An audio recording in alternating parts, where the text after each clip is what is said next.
name is Camila Cruz, and I'm excited to share my project proposal titled Enhancing Cooperation in Social Dilemmas, and more specifically, in general-sum settings, via multi-agent reinforcement learning.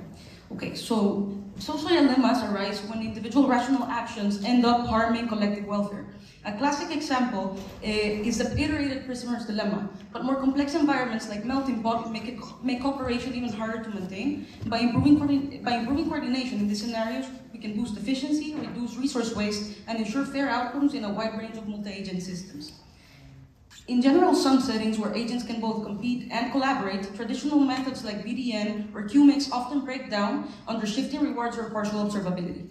This matters for real-world applications such as supply chains where uncoordinated decisions can lead to costly inefficiencies, or cybersecurity where, for instance, multiple defender agents need to share threat information effectively.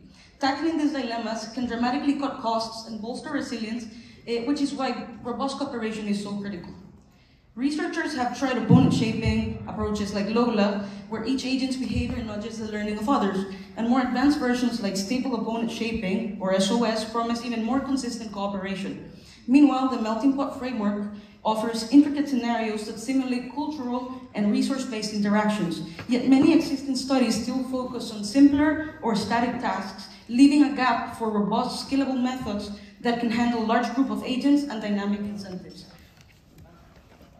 My proposal addresses this gap by combining SOS with dynamic incentives such as escalating penalties when the agents behave selfishly, and testing these ideas in the 3x3 coin game and selected melting pot environments. Initially, I would concentrate on adapting SOS to handle multi-agent general-sum social dilemmas, validating it with reward adjustments designed to encourage long-term cooperation.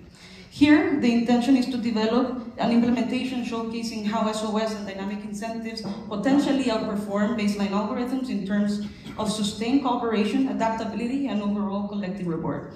This can lead to efficiency gains by reducing resource misuses in shared environments, scalable collaboration across domains like international logistics, or combined or coordinated robotics, and more equitable and resilient multi-agent interactions, for example, cybersecurity defense. Ultimately, I aim to align individual incentives with group welfare, preventing the classic pitfalls of overuse or under-coordination. Long-term, I plan to introduce curriculum learning to incrementally increase complexity and potentially integrate more sophisticated policy representations such as graph-based models to handle larger environments. In conclusion, this project seeks to tackle the fundamental challenge of robust cooperation in general-sum social dilemmas. By pairing stable opponent shaping with adaptive reward mechanisms, I expect to demonstrate scalable and highly cooperative behaviors that carry direct relevance to real-world tasks. Thank you for your attention, and I look forward to discussing any questions after the lecture.